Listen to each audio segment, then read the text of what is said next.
Hello' everyone, কি খবৰ আপোনালোকৰ? মোৰ খবৰ জাকাছ। থাম্বনেইলটো চাই আপোনালোকে অনুমান কৰিব পাৰিছে। হয়, আজি মই আপোনালোকক সেই বিশেষ দোকানখনলৈ লৈ যাওঁ বলক।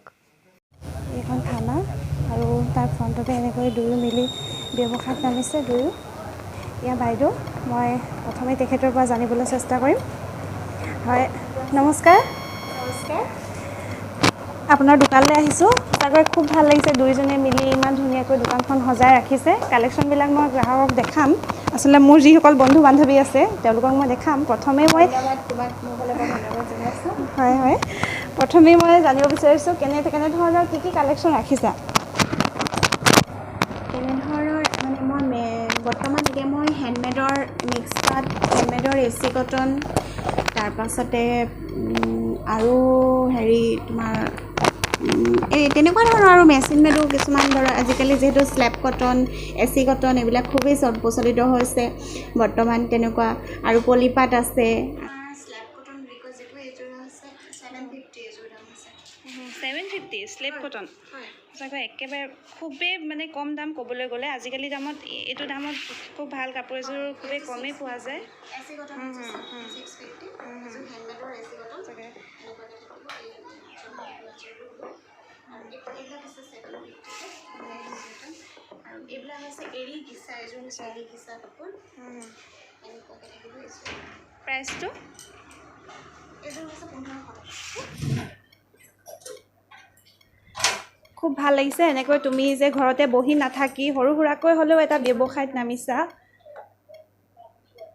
লগতে তেখেতৰ হাজবেণ্ডেও লগতে এয়া মোবাইল ৰাখিছে। হৈছে মিক্স পাটৰ ৰিহা যোৰা, এযোৰ দাম হৈছে 1300 টকা, 1300 এযোৰ 1300 টকা।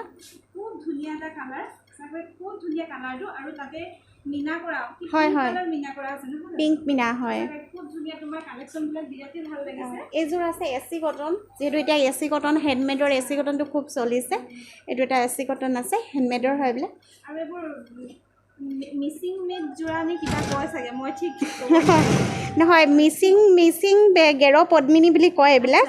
মিচিং কাপোৰ বুলি কয় এইবিলাক। আছে গেৰৰ আছে, এইকেইযোৰ নন গেৰ হয়, এইকেইযোৰ গেৰ নাই।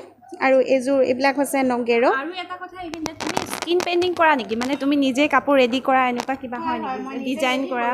মই নিজে ডিজাইন কৰি কাপোৰ ৰেডি কৰোঁ। তেনেকৈ আচলতে মই দেখিলোঁ, মই তাতে কাপোৰযোৰ দেখি গম পাইছোঁ তুমি নিজেই কৰিছা চাগে। তো চাওঁ, দেখাই দিয়াচোন কাপোৰযোৰ। বেলজিয়াম পাটৰ এনেকুৱা যোৰা থাকে। এইবিলাক যোৰাত মই এনেকৈ কাপোৰ ৰেডি কৰোঁ, স্কিন পেইণ্টিং কৰি পেলাই এযোৰ সঁচাকৈ খুব ধুনীয়া কাপোৰযোৰ, বিৰাট ধুনীয়া লাগিছে। এযোৰ কাপোৰ মই কাষ্টমাৰৰ হয়, মই ৰেডি কৰি থৈছোঁ।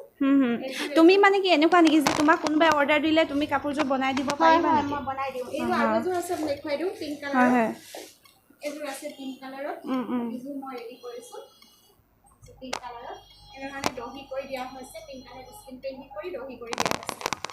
বিৰাটেই ধুনীয়া লাগিছে সঁচাকৈ। কি ক'ম আৰু, তোমাৰ প্ৰশংসা কৰিলে শেষ নহ'ব এতিয়া এই মুহূৰ্তত। বিশেষকৈ সঁচাকৈ আজিকালি মহিলাসকল দেখা যায় যে পাকঘৰতে কেৱল মাত্ৰ ব্যস্ত থাকে, নহয় জানো?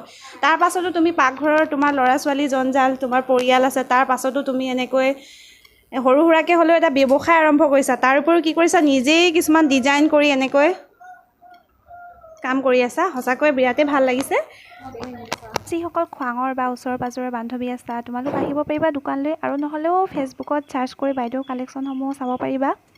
লেডিজ কালেকশ্যন বুলি আছে, ইউটিউব চেনেল এটা আছে লেডিজ কালেকশ্যন গ্ৰুপ বুলি। আপোনালোকে ইউটিউবতো মোক চাৰ্চ কৰিব পাৰে, আৰু ফেচবুকতো আপোনালোকে লেডিজ কালেকশ্যন বুলি আছে, সুৰভি ভৰালী দে বুলি মোৰ প্ৰফাইলটো। তাতে গ'লে আপোনালোকে মোক পাই যাব, লেডিজ কালেকশ্যন পেজটোত পাই যাব। Thank you, bye by.